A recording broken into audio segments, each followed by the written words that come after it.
Hi guys. Okay. Let's take a peek at Leanne's GS 2019. Yeah, sounds good. Okay, cool.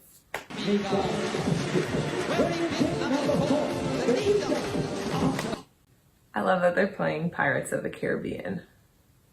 Caribbean.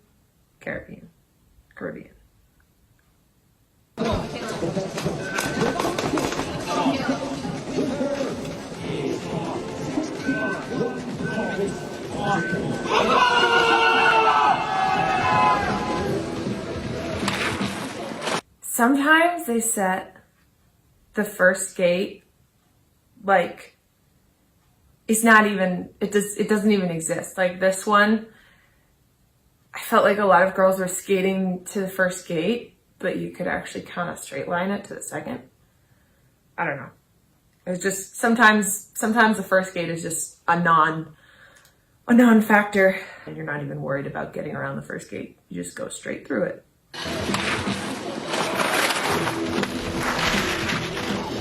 The NCS is one of my favorite places. It has so many cool, fun features to it. The start is super flat, so you have to really go hard and try to kind of get as much speed as you can when there's not a lot of speed like built into the hill. And then it just has these kind of cool rollers, and they're always shaped differently every time we go there, depending how much snow they have, depending how if they build up the rollers a little bit more. So this year, these rollers up here were pretty extreme, which was super fun, but a little bit tricky to manage. I was just trying to get myself in the mindset to really attack through them. You know, if I got kind of launched off one, then whatever, like I'll land where I land and just keep going and don't think about it. And that was a good mindset because that did happen, and just kept going and kept racing.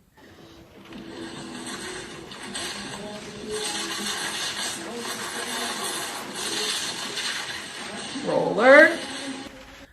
So this part of the hill is really fun, but really tricky because the hill goes in this little narrow section. You kind of have these like couple chicanes across the hill to the left, and then this big swooping left footer that you have to really dive down on.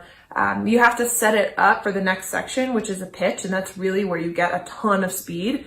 But at the same time, you can't set it up too much because then it's just really slow. And so the girls who really nail it are the ones who are able to find the perfect balance between an aggressive line, but giving themselves enough space to get enough sort of ski direction to set up that next section, but not have to really climb up the hill to do it. And I don't always nail this section, but I think I did a pretty good job of it this day.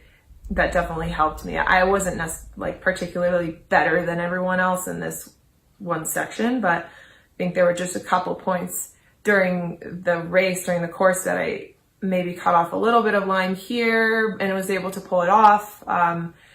And, you know, kept my momentum going slightly better through a certain section. And a lot of times that can be the difference. Just like two things makes the difference between, you know, winning the race or coming in fifth.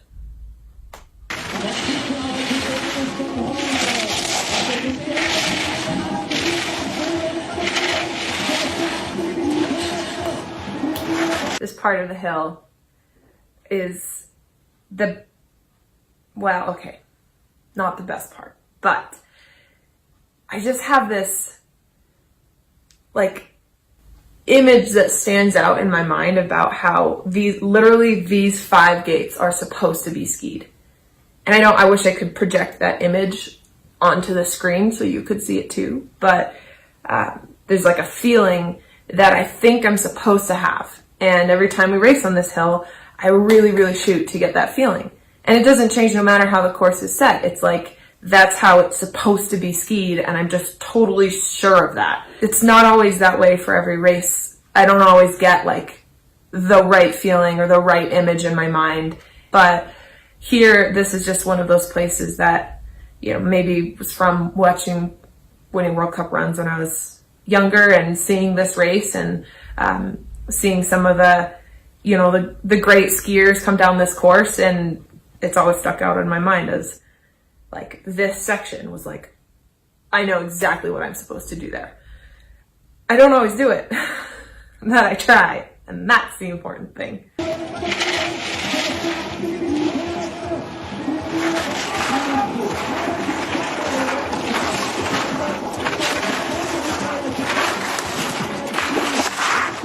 This is probably one of the trickiest spots in the hill because it's like a roller coaster. It's like, it's flat. All right, everything's fine. Oh my gosh, I just dropped off this, and there's always a roll built into the middle of it. So you're timing the turn on that roll properly. And then it goes into this really big compression, really like abrupt compression, and then uphill a little bit, breaks over, and then the whole hill shifts again towards the finish. So it's just like, whoa, whoa, whoa, holy crap. Yeah, I don't always do it that well, but that was one of my goals this race, was to take as much speed from that as I could and really, really stick with it. And sometimes as an athlete, you're like, whoa, like reel it in. And then sometimes you just like, keep going with it. You know, you got this. And that was one of my you got this moments, I guess. And I just kind of went for it, and it just kind of worked out. So that was nice. Ooh, sorry. Killing my ankle here sitting on it like that. Okay. There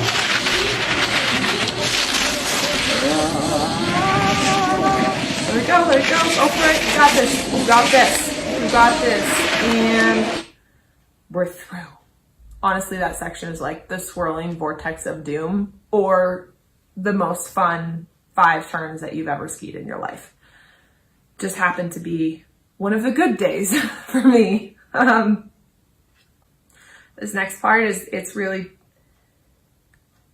end of the course, but you're tired there. You just skied through that whole, you just skied the entire course before that, and your legs are tired, and you're just trying to be as clean as possible. Generally speaking, I throw in a little bit of a skid or a stivot. Probably one of the biggest things I've been working on in my GS is not doing that. Don't take the easy way out, but keep going with it, because I felt like I did the section above pretty well. Skid anyway.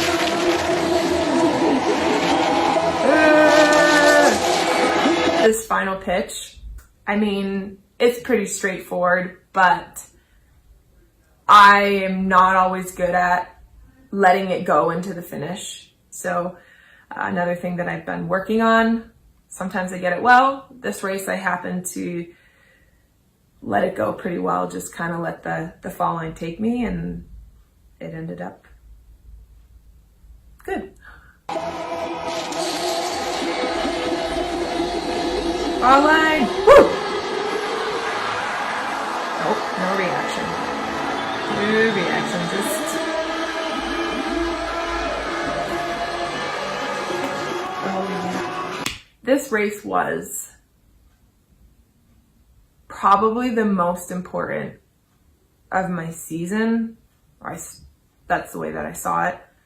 It was my first GS after Courchevel, which I don't like to talk about. I mean, I'm okay talking about it, but I just felt like I had to rebuild my confidence in GS, I guess, after that race, and took some time, blocked myself off from the world. We just got down to business, and everything sort of aligned for this 4-day block where I was able to really, really build some confidence in my GS. But going into this race, it was still really difficult to feel that confidence. You know, you might be skiing well in training, but then sometimes in the races, it doesn't happen the way that you think it will, or you think it could. So that was the situation in Courchevel. And so coming into Lienz, I was like, all the pieces are there. We've done the work. I know what I'm capable of, but it still might not happen. So it was just intense, I guess. And really after this race, more than excitement, I just felt relief. Like, okay, my GS is still good. I don't know, it was just kind of this buildup of all these emotions, and the skiing felt really good. I mean, when I look back on it, I actually don't remember the feeling of relief so much as the feeling of just liking the skiing that I did and feeling like it was a really good place to build off of. So all in all, pretty special race. Of course, I don't look like happy, and I'm doing that weird I'm tired smile again.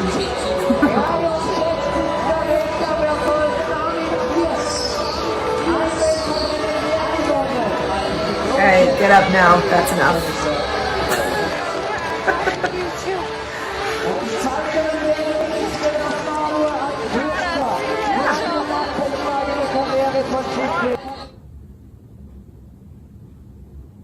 That was Leanne's.